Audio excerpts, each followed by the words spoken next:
Welcome to all purpose channel. మనం DSC social studies సంబంధించి 6వ తరగతి మొదటి పాఠ్యాంశం గురించి చెప్పుకుంటున్నాం. గతంలో 4 వీడియోలు రిలీజ్ చేశాను.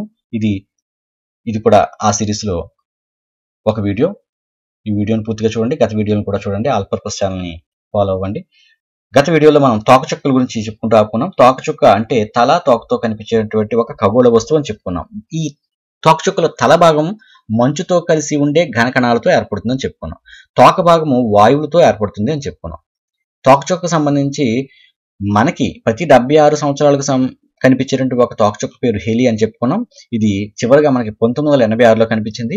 భవిష్యత్తులో మనకి 2061లో మరలా ఇది మనకి కనిపిస్తుందని చెప్పుకున్నాం. ఇదంతా అతి ముఖ్యమైనటువంటి విషయాలు తోకచుక్కకు సంబంధించి. తర్వాత గెలాక్సీ. నిర్మలమైన ఆకాశంలో రాత్రి సమయంలో తెల్లగా ప్రకాశించే మార్గాన్ని మనం చూడవచ్చు. ఇది కొన్ని కోట్ల నక్షత్రాల సమూహము. గెలాక్సీ అనేది అనేక నక్షత్రాలతో కూడిన పెద్ద సమూహము. అనేక నక్షత్రాలతో కూడిన పెద్ద సమూహాన్ని ఏమని పిలుస్తారు అంటే గెలాక్సీ అని పిలుస్తారు. నిర్మలమైన ఆకాశంలో రాత్రి సమయంలో తెల్లగా ప్రకాశించే మార్గం మనకు కనిపిస్తుంది. దీన్ని ఏమని పిలుస్తారు అంటే నిర్మలమైన ఆకాశంలో రాత్రి సమయంలో తెల్లగా ప్రకాశించే మార్గమే గెలాక్సీ. అనేక నక్షత్రాల సమూహము గెలాక్సీ. మన సౌర కుటుంబం ఈ గెలాక్సీలో ఉంది. మన సౌర కుటుంబంలో ఈ గెలాక్సీ ఉంది. దీన్ని పాలపుంత అంటారు. మన సౌర కుటుంబం ఉన్నటువంటి ఈ గెలాక్సీ పేరు ఏమిటి అంటే పాలపుంత, మిల్కీ వే. మన గెలాక్సీ పేరు మిల్కీ వే, పాలపుంత.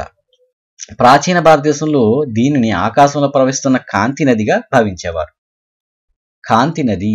ఈ క్రింది వానిలో కాంతి నది అనే దేనికి సంబంధించింది అంటే పాలపుంత. కాంతి నది పాలపుంత.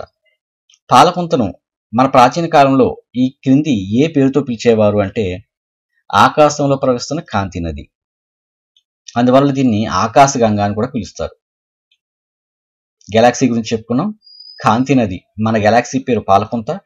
దీన్ని ఆకాశగంగా అని పిలవడానికి కారణం ప్రకాశవంతమైన కాంతితో నదిలా ప్రవహిస్తుంది కాబట్టి, ఆకాశంలో ప్రవహిస్తున్న కాంతి నది కాబట్టి దీన్ని ఆకాశగంగా అని పిలిచారు.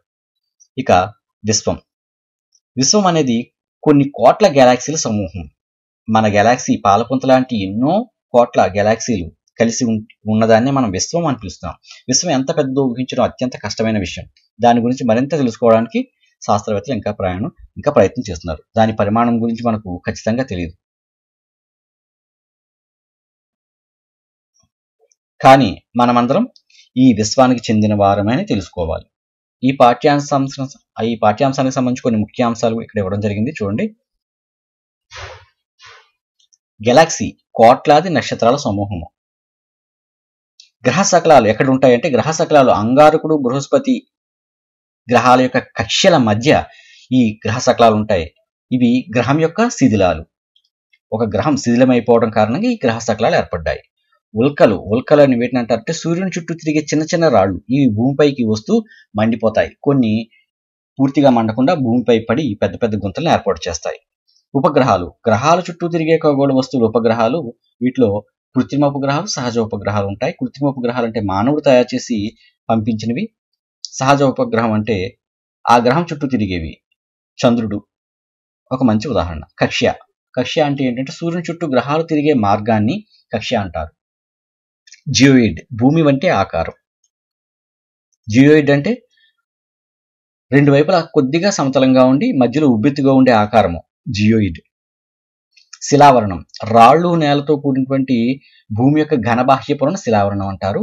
జలావరణం. భూమిపై గల జల భాగానంతా జలావరణం అంటారు. కొండపై ఉన్నటువంటి మంచును కూడా జలావరణంలోకి తీసుకోవాల్సి ఉంటుంది.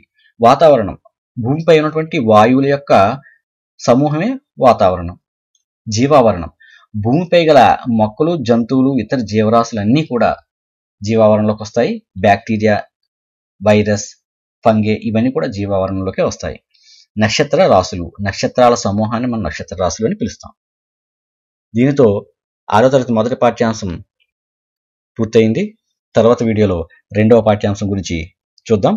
గత వీడియోలని ఫాలో అవ్వండి. డిఎస్సిలో మంచి మార్కులు సంపాదించండి. Thank you. Subscribe all purpose channel. Follow అవ్వండి. Thank you.